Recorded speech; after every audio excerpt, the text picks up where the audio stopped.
Welcome to How to Cook That. I'm Ann Reardon and this is an episode of Debunking where I take a look at viral clips that you've sent to me to see if they are real or fake. Let's start with this first one from Blossom from their most viewed video, which has 110 million views. They take a stick, dip it in water, then dip it in sugar, put a peg on it and let it dry. Then they mash up some strawberries, push them through a sieve, add a whole jug of water and the same amount of sugar. Then they give that a stir and tip some of it into a glass. They then add the sugared stick, leave it overnight, and then in the morning you've got a sugared rock candy stick.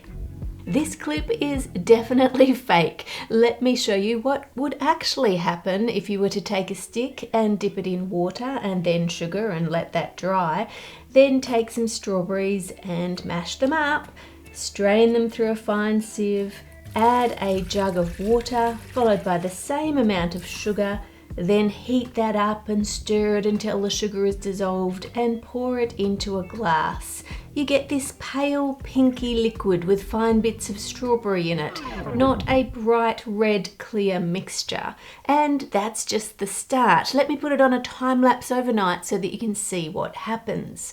You can see the bits of strawberry sinking and floating and sinking again all night, and if I pull it out in the morning you can see the only sugar crystals on this stick are the ones they told us to stick there at the start, and even the rest of those have dissolved, so we've got nothing on this part of the stick at all. If we go back to their video and look more carefully, we can see that they magically have sugar crystals growing in mid-air above the liquid and heaps of them on the rest of the stick too.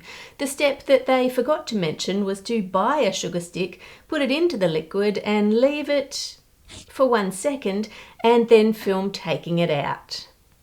This sort of thing really bugs me because these simple, safe experiments that can be done at home are great for getting kids interested in science and fascinated with it. But if you give them the wrong method and then they try it and it totally fails and nothing happens, it's going to have the opposite effect. If you did want to try this at home, you don't want to use equal parts of sugar and water. You want to use 3 times the amount of sugar to the water. You can add food colouring and flavouring if you want, but don't add strawberries or anything that's acidic because that's going to inhibit the formation of the crystals. Now I'm going to put this one on a time lapse overnight so that you can see what's supposed to happen, and you can see there some tiny sugar crystals starting to form right at the bottom of the stick. Forming big chunky sugar crystals is quite a slow process. You can't just leave it overnight. We're going to have to leave it for days. So I'll put this on to film on a time lapse so you can watch that happen.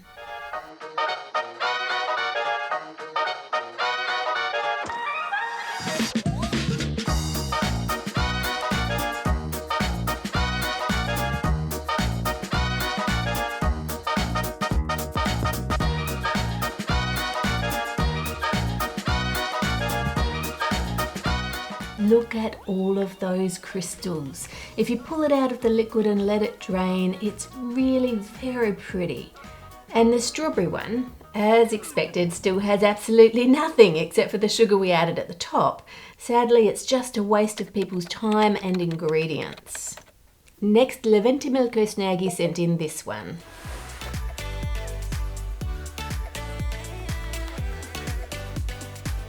Deep frying tomato ketchup. I don't want to try it, but let's do it.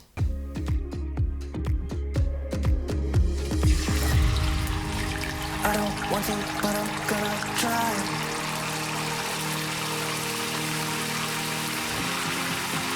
Maybe things are gonna be alright.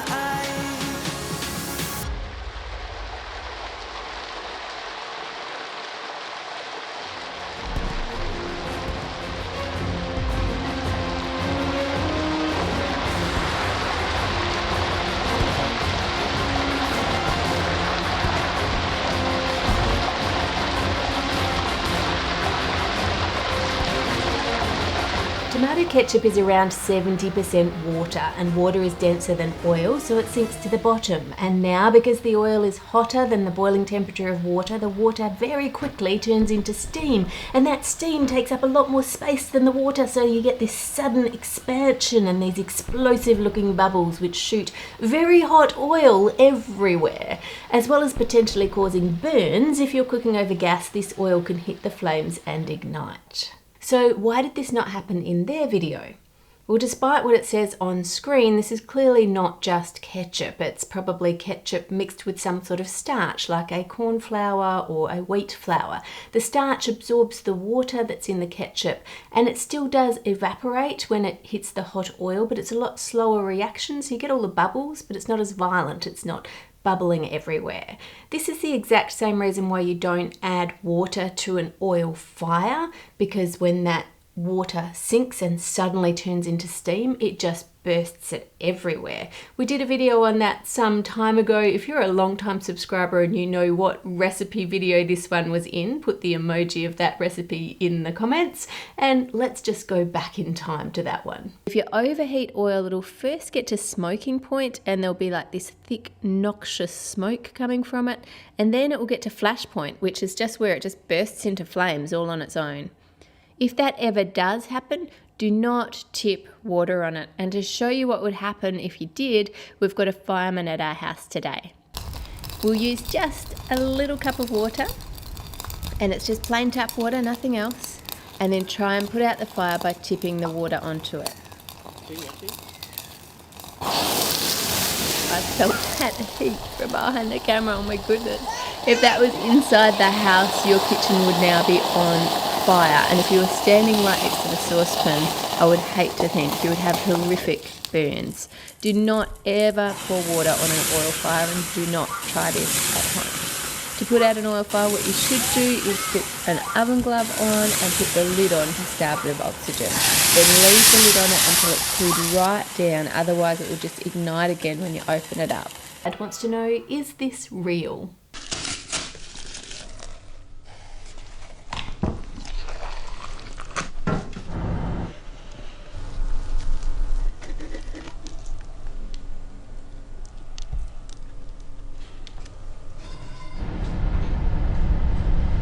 Was that a Coke Pringle ASMR video? It's like ticking all the boxes of desperately trying to get a viral recipe on any algorithm nowadays. But the real question is, does the recipe actually work? This video had a link to a recipe, so that's super helpful. It says you need 180 grams of chips, but my packet only has 134 grams in it, so we're going to have to top it up.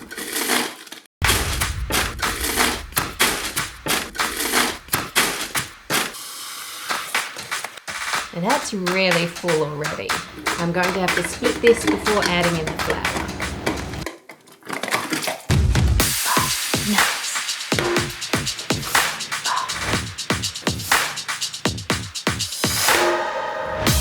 And now, just because I'm curious to see how this recipe would turn out if you treated it like a normal bread dough, I'm going to make another batch with the exact same ingredients and just change the method.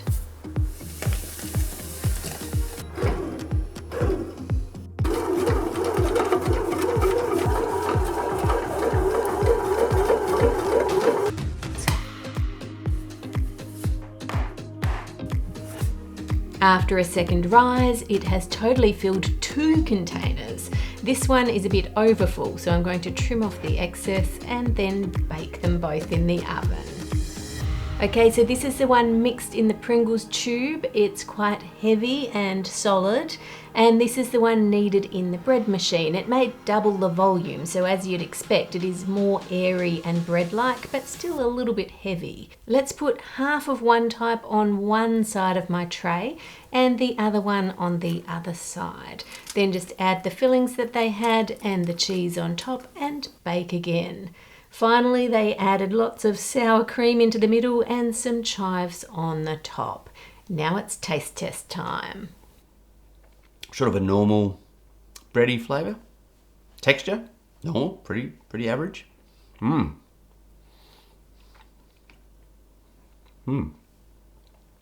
Tastes like a big scoop of burley, the sort of stuff you feed to fish. The texture is stodgy, solid.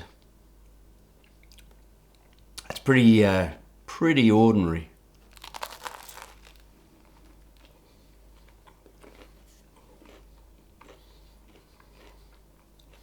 That's delicious. It's really B grade. It just isn't enjoyable. It has a couple of unusual ingredients in it that aren't usually in bread. Can you detect or taste anything different? Nah. It tastes a little bit sweeter, but sugar's not an unusual ingredient, so maybe something like lemonade or something. It's Coke. Coke! And another ingredient. Pringles. Pringles? Really? Why? The Y is always for views. It's like the opposite of trying to hide veggies in a meal to make it more healthy. This is bread with hidden junk food in it. Next, Druid found the chocolate heart video for us. Thank you so much for sending that in. That's amazing. If you're unsure why she would have sent that in, just ask someone in the comments and they'll explain it. Speaking of chocolate though, Tilna wants to know if I can try this one. You can create this light, fluffy, airy chocolate mousse. And all you need are chocolate chips. Just blend them with water for about 2 minutes until creamy and smooth. Pour it in a bowl and refrigerate overnight. The next day, you have chocolate mousse. Interestingly, you can actually make a mousse using just water and chocolate. I've done it before, but I've never seen it done in a blender, and I have never seen it happen with this much water to that little chocolate. So let's try this one out. This is the quantities given in the description on their recipe, and as you can see there is a lot of water compared to chocolate. It said to blend it for 2 minutes, and after doing that it looks like this. There's still lots of fine little bits of chocolate in water, and the written recipe says to keep blending until there are no lumps. So let's keep going. And a couple of minutes later there are no more lumps, but it doesn't look like a mousse. I'm going to put this in the fridge, but I don't hold out much hope for this one. And just in case she was using compound chocolate and not real chocolate, I made another batch. And then the next morning, this is the one made with real chocolate, and this is the one that used compound chocolate. Using compound chocolate, we've got a chocolatey milk looking thing with a few chunks on top. And the real chocolate has a little bit of foam on it, and it's a little bit thick and chocolatey, but it's just a layer. If you dig down, it's liquid. So that's disappointing. If you do want to make a mousse out of just water and chocolate, you're going to need a lot more chocolate compared to the amount of water that you're adding.